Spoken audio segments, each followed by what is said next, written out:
दंडवत प्रणाम। मागील सत्रामध्ये आपण श्री गोविंद प्रभू चरित्रामधील काही लीळा बघितल्या। त्या पुढील लीळा आपण 6व्या सत्रात बघू। घाटे हरिभट्ट विस्मृती। घाटे हरिभट्ट हे शिंगणापूरचे।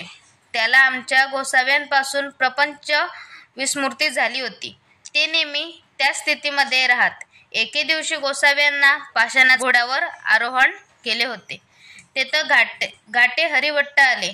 ते दावे म्हणजे जाड दोर नेसले होते। दोर पांघरले होते। हातात खापर होते। खापराला राख होती। असे आले। गोसाव्यांना धूप दाखवू लागले।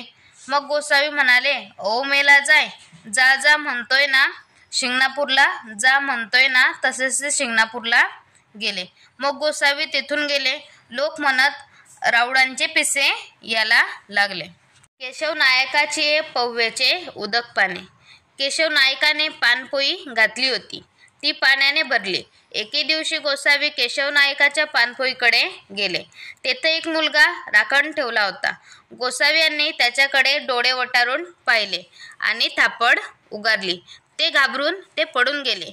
श्रीप्रभू गोसावी यांनी रांजणाच्या तोंडाला बांधलेला कापड काढला। रांजणात तोंड घातले। पाणी पिऊ लागले। आता बस झाले असे स्वतःशीच बोलू लागले।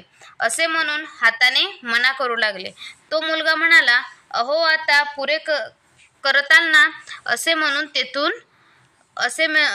म्हणून तेथूनच हसू लागला।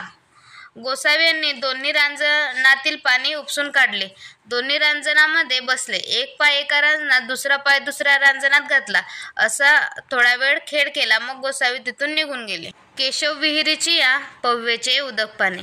उत्तराभिमुख पानपोई होती। पानपोईकडे जाताना उजव्या बाजूला 3 तोंडाची दगडी रांजण होती। त्याला लोखंडाच्या 3 तोट्या होत्या। तोट्यांना झाकणं होती। श्रीप्रभू खेळत तिकडे जात। तोट्यांची झाकणं काढून ओंजळीचे पाणी पोटभर पीत। तोंडाने पुरे म्हणत तरी पाणी गळायचे। मग हाताने पुरे म्हणत त्यानेही पाणी गळायचे थांबत नसे। मग बाजूला होत सगळे पाणी सांडून जाई। एक तोटीच तोंडाला घालत ती सोडून देत। मग दुसरी तोटी तोंडात घालत ती सोडून देत। असा पानपोई जवळ पाणी पिण्याचा खेळ करत। खांबुला खेळणे। केशव विहिरीकडे महादेवाचे देऊळ होते। चौकाच्या पुढे उत्तर दक्षिण पूर्वाभिमुख अनेक खांबांची पट्टीशाळा होती। सभोवती सज्जा होता। तेथे लहान मुलं खडखांबुला खेळत होती।